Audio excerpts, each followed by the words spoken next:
Le 17 novembre 1946, le journal de service de la station de garde forestier de White Sands comportait l'entrée habituelle. Carter a reçu les effets personnels de Clark pour les envoyer à ses proches. Mais parmi les vieilles boussoles et les carnets de route défraîchis se trouvait une carte militaire datant de 1955. Au dos, un message lui est personnellement adressé. Daniel Carter, 38 ans, garde forestier de 2e classe. Il était connu dans le parc comme un solitaire silencieux qui préférait les itinéraires éloignés de la frontière occidentale. 8 années passées dans les Marines lui ont appris la discipline et la patience. Mais peu de gens savaient pourquoi l'ancien marine était venu à White Sands. En 1952, son frère aîné Thomas, médecin lieutenant, s'est porté volontaire pour participer à un programme d'amélioration de l'endurance à White Sands Missile Range. Après une série d'injections expérimentales, il a été placé dans un hôpital fermé et, un mois plus tard, l'armée a informé la famille qu'il s'était échappé. Les recherches ont été abandonnées et l'affaire a été classée. Dan n'y croit pas. Des années de collecte d'informations l'avaient conduit ici, à la frontière entre un parc national et l'installation militaire la plus secrète des États-Unis, White Sands. 275 miles carrés de dunes de gypse blanche comme neige entre les chaînes de San Andrés et de Sacramento. La première explosion atomique de Trinity à 60 miles au nord. Des centaines d'essais de missiles, des zones fermées, des patrouilles militaires le long des frontières. Le secteur ouest du parc est un endroit spécial. Ici, les dunes rencontrent les contreforts de San Andrés, d'anciennes mines et des routes militaires abandonnées. Une zone que les autres rangers évitent. Une carte est posée sur la table. Un relevé topographique militaire daté de juillet 1955. Dans le cadran J14, parmi les marques d'altitude et les routes militaires, un insigne soigné et une signature au crayon, hangar 18. Au dos, une note énigmatique d'une personne inconnue. « Daniel, je savais que tu viendrais chercher la vérité. Je te laisse les coordonnées. Ton frère était sur la liste numéro 7. Fais attention à moi. »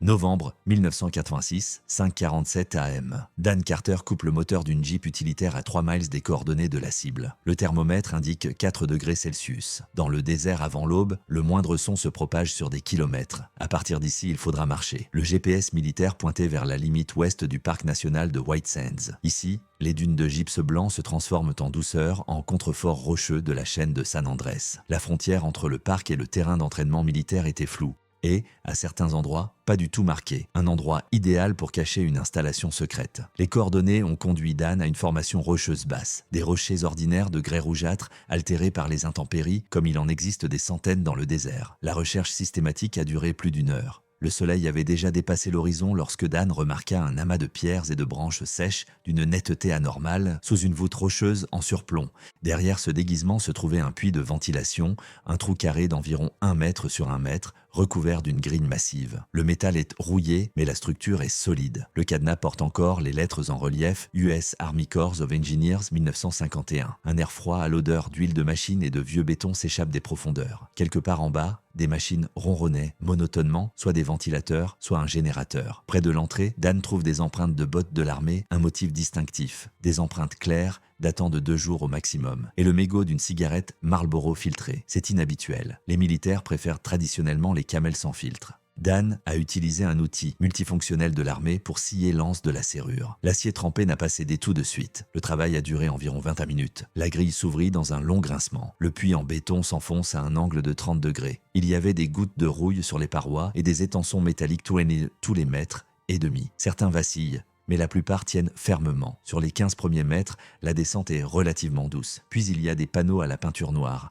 Zone fermée, personnel autorise seulement, danger de radiation. Et en dessous, presque effacé par le temps, le NADI, objet 18, niveau 1. Soudain, le murmure des moteurs diesel se fait entendre. Dan éteint sa torche et se dirige rapidement vers la sortie. À une centaine de mètres de sa position, 2 hommes de l'armée de couleur sable s'arrêtent. Aucune marque d'identification, les plaques d'immatriculation ont été repeintes. 4 militaires en tenue de camouflage sans rayures commencent à tourner autour de la zone. Le vent emportait des bribes de conversation. L'officier subalterne signalait un périmètre propre et des capteurs qui ne fonctionnaient pas. Le commandant avait ordonné une augmentation des patrouilles après l'incident Clark. Ces derniers mots étaient particulièrement clair. Si vous trouvez des intrus, agissez sans avertissement. L'installation est officiellement désaffectée. Il répète la phrase 2 fois. L'un des soldats se dirigea vers le rocher où Dan se cachait. Il s'arrêta à 20 pas et regarda autour de lui. Dan se pressa contre les rochers, retenant sa respiration. Le soldat resta debout 1 minute de plus, puis fit demi-tour en lançant quelque chose à propos des coyotes. La patrouille est montée dans des voitures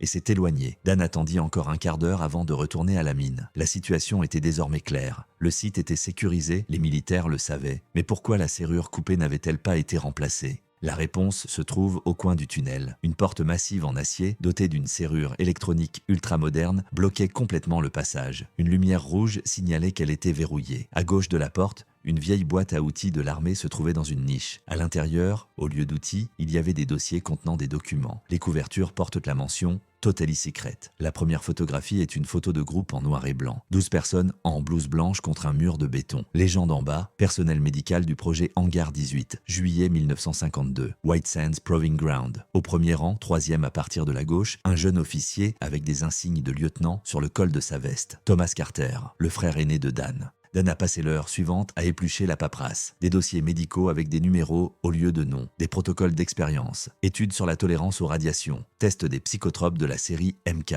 Effet à long terme d'une exposition combinée. Derrière le langage scientifique aride se cachent des vies humaines. Des soldats volontaires à qui l'on a promis qu'ils pourraient aider l'Amérique à gagner la guerre froide. Un programme visant à créer des super soldats capables de survivre à un conflit nucléaire. Un dossier séparé contient des photographies datant de plusieurs années. Laboratoire souterrain, équipements médicaux, sujets d'expérience. Les premières photos représentent de jeunes garçons en uniforme. Les dernières montrent des hommes prématurément vieillis au regard vide. Dan a reconnu la silhouette familière affaissée sur la photo de 1978. Un homme âgé en blouse de laboratoire se tenait dos à l'appareil photo. Une posture caractéristique, des cicatrices sur le bras gauche. Raymond Clark, le garde forestier dont la carte l'a conduit ici. Officiellement mort il y a 3 semaines. Mais cette photo date de 1978, 26 ans après la disparition de son frère Dan. Clark avait une trentaine d'années. Il travaillait ici depuis le début. Le dernier document est une photographie en couleur. 6 hommes en blouse blanche devant une porte en acier étiquetée Hangar 18, niveau 3. Au centre, Thomas, âgé, cheveux grisonnants mais vivants. À ses côtés, Clark, signé Projet Hangar 18, Test Dulcet, juillet 1978, approuvé pour passer à la phase 3. Au dos figure une note. Les sujets sont stables, régénération confirmée.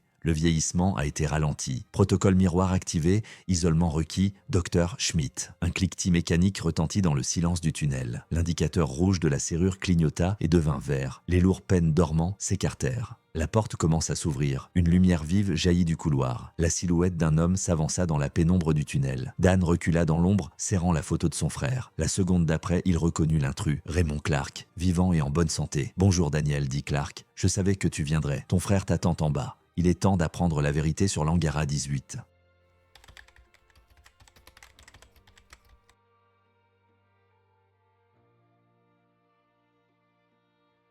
Raymond Clark se tient dans l'embrasure de la porte, vivant, bien qu'officiellement mort depuis 3 semaines. Il avait l'air d'avoir la soixantaine. Ses cheveux gris étaient soigneusement coiffés en arrière et de profondes rides sillonnaient son front. Il portait une blouse blanche par-dessus un uniforme militaire banalisé. Clark fit signe à Dan de le suivre. Ils pénétrèrent dans un couloir très éclairé. Des faisceaux de câbles et de conduits s'étendaient le long des murs. Tous les 10 mètres, il y avait des portes en acier avec des panneaux. Certaines pièces avaient des fenêtres en verre. À l'intérieur, il pouvait voir des équipements de laboratoire et des indicateurs d'instruments clignotants. En chemin, Clark raconte son histoire, comment il avait essayé de quitter le projet en 1972, pris un emploi de garde forestier, espérant oublier. Mais le passé ne le lâchait pas. Il a commencé à remarquer des bizarreries dans le parc, des anomalies magnétiques inexpliquées, des zones de végétation morte, des traces d'installations souterraines là où elles ne devraient pas se trouver.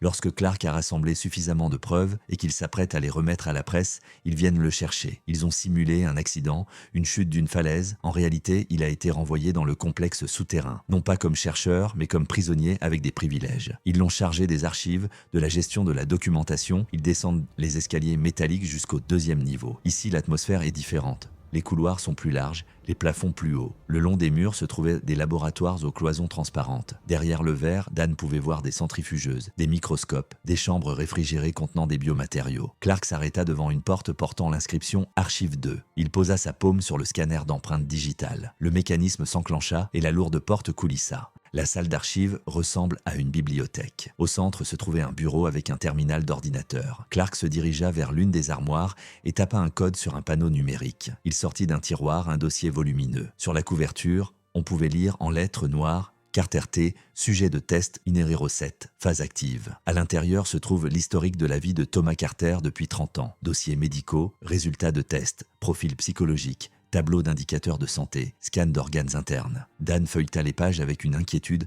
croissante. Les premiers rapports avait décrit Thomas comme un sujet prometteur doté d'une grande capacité d'adaptation. Au milieu des années 60, des notes faisaient état d'une instabilité émotionnelle et de tentatives d'abandon non autorisées. Après 1965, la nature des enregistrements a changé. Ils font désormais référence à la correction réussie des schémas comportementaux et à l'intégration optimale dans le protocole miroir. Les indicateurs médicaux révèlent des anomalies, vieillissement cellulaire retardé, régénération tissulaire accrue et modification de la structure de l'ADN. Clark explique que le frère de Dan est vivant et travaille au niveau 3 du complexe. Après une tentative d'évasion ratée, il a été soumis à une thérapie intensive. La personnalité de Thomas a changé. Il est devenu une personne différente, dévouée au projet. Le chemin vers le 3e niveau passe par l'ascenseur central. La cabine se déplace lentement avec des arrêts fréquents. À chaque étage, les systèmes de sécurité sont activés. Scanner rétinien, vérification des empreintes digitales, analyse de la voix. Le complexe semblait presque désert. Ils n'ont pas rencontré une seule personne pendant toute la descente. Clark explique que le projet a été annulé en 1984. La majeure partie du personnel a été évacuée. Il ne restait plus que le personnel clé et ceux qui ne pouvaient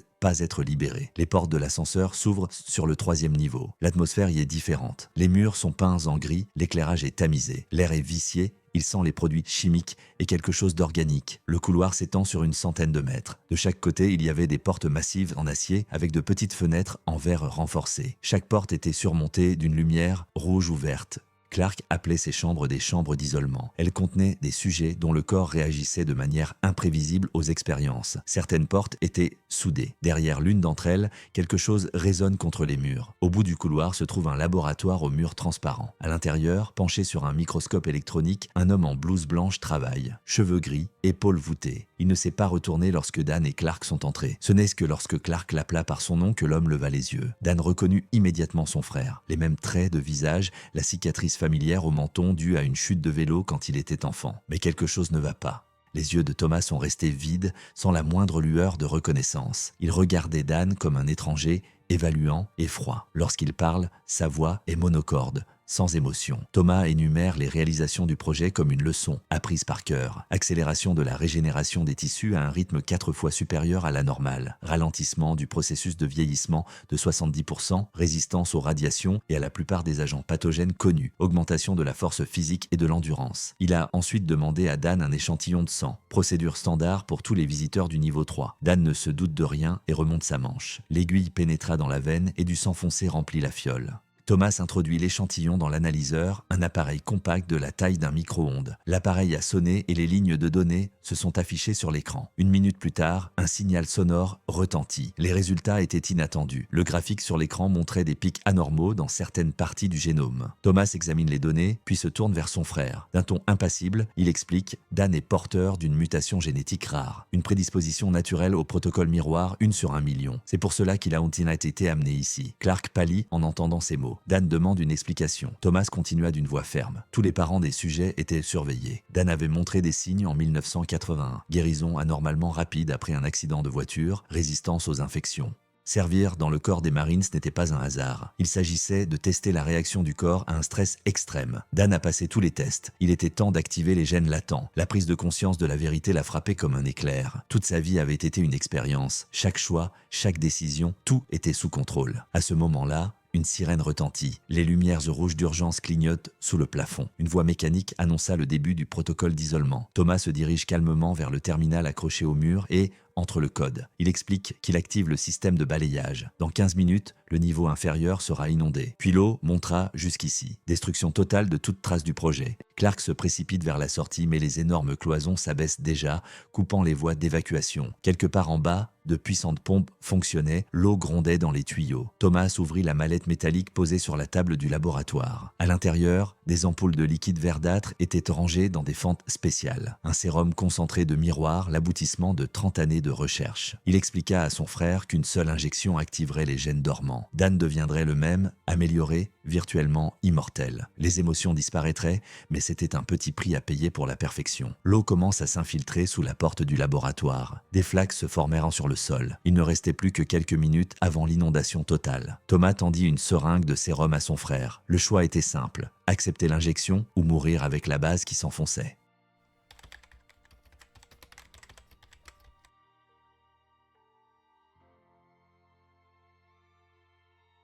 L'eau monte rapidement. Elle recouvre déjà le sol du laboratoire d'une couche de 10 cm, froide et trouble. Les lumières d'urgence la coloraient en rouge. Dan se tenait devant son frère, une seringue de liquide verdâtre à la main. Le temps semble s'être arrêté. Les souvenirs défilèrent dans son esprit. Comment Thomas lui avait appris à faire du vélo, l'avait protégé des enfants plus âgés dans la cour, lui avait lu des romans d'aventure à l'heure du coucher. Aujourd'hui, c'est un autre homme qui se trouve devant lui, froid, calculateur, dépourvu d'émotion. Thomas le regardait comme un spécimen de laboratoire, attendant une décision. Dan chercha dans les yeux de son frère l'ombre du vieil homme. Il essaya de se souvenir du passé, de sa mère qui avait attendu jusqu'à la dernière minute le retour de son fils aîné, des randonnées qu'ils avaient là faites ensemble dans les montagnes, de leur serment de toujours se protéger l'un l'autre. Thomas écoutait sans émotion. Sa voix restait mécanique, tandis qu'il répétait les avantages du sérum. Longévité, immunité aux maladies, capacité surhumaine. Le prix, juste des émotions et des souvenirs. Clark, quant à lui, travaillait sur le panneau de contrôle dans le coin le plus reculé du laboratoire. Il a déjà de l'eau jusqu'aux genoux. L'ancien ranger avait ouvert le panneau de sécurité, essayant d'atteindre les systèmes d'urgence. Il a trouvé une opportunité, un vieux sas technique dans le secteur sud. Construit dans les années 50, il servait d'issue de secours pour le personnel. Mais le système avait été désactivé il y a des décennies. Clark connecta les fils dénudés, essayant d'alimenter le mécanisme. Des étincelles jaillirent du panneau. Un éclair illumine le laboratoire. La décharge traversa le corps du vieil homme,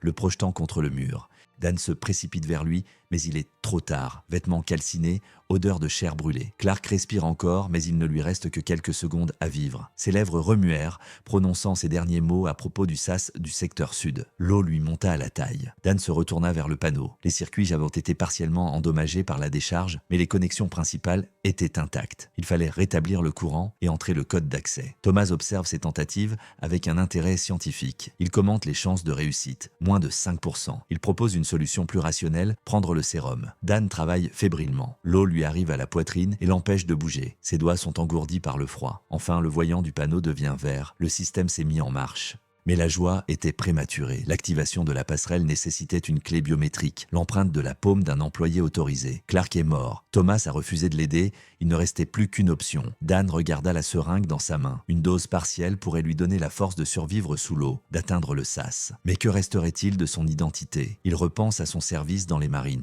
les camarades qu'il a perdus au Liban, son serment de protéger son pays et ses citoyens. S'il prenait cette dose et devenait comme Thomas, qui dirait la vérité sur ce qui se passait ici? Dan fixa la seringue qu'il tenait dans sa main. Le liquide verdâtre promettait le salut, mais à quel prix? Il se tourna vers son frère, cherchant dans ses yeux l'ombre d'un doute. Rien, juste un calcul froid. La décision est venue soudainement. Dan laissa tomber la seringue sur le sol et se précipita vers le corps de Clark. L'eau lui montait déjà à la poitrine, ce qui rendait tout mouvement difficile. Il saisit la main du ranger mort et l'entraîna vers le panneau de contrôle. Dan pressa la paume de Clark contre le scanner. La seconde d'attente lui parut une éternité. L'indicateur clignota en rouge, puis à nouveau, la troisième fois, un signal vert apparut. Le système avait accepté l'empreinte. Le mécanisme fonctionnait. Quelque part dans les profondeurs du complexe, les cerveaux ronronnaient. Dan se précipita vers la sortie, laissant son frère dans le laboratoire inondé. Thomas ne tenta pas de le suivre, se contentant de l'observer avec la même curiosité détachée. L'eau montait rapidement. Dan se baissa, nagea à travers l'ouverture. Les lumières de secours étant éteintes,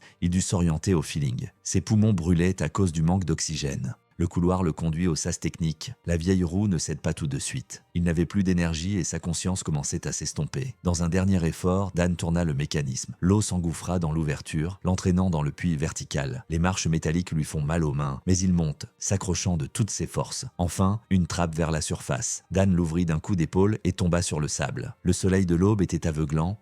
Ses poumons se gorgèrent d'air. L'aube colorait les dunes en rose. Le désert ressemblait à ce qu'il était toujours, serein, éternel. Il n'y avait aucune trace du complexe souterrain. Seul un petit creux dans le sable marquait l'endroit où se trouvait l'entrée de la ventilation. Dan s'allongea sur le sable chaud, regardant le ciel. Son corps souffrait des ecchymoses. Ses poumons brûlaient à cause du manque d'oxygène. Mais il était vivant et toujours humain.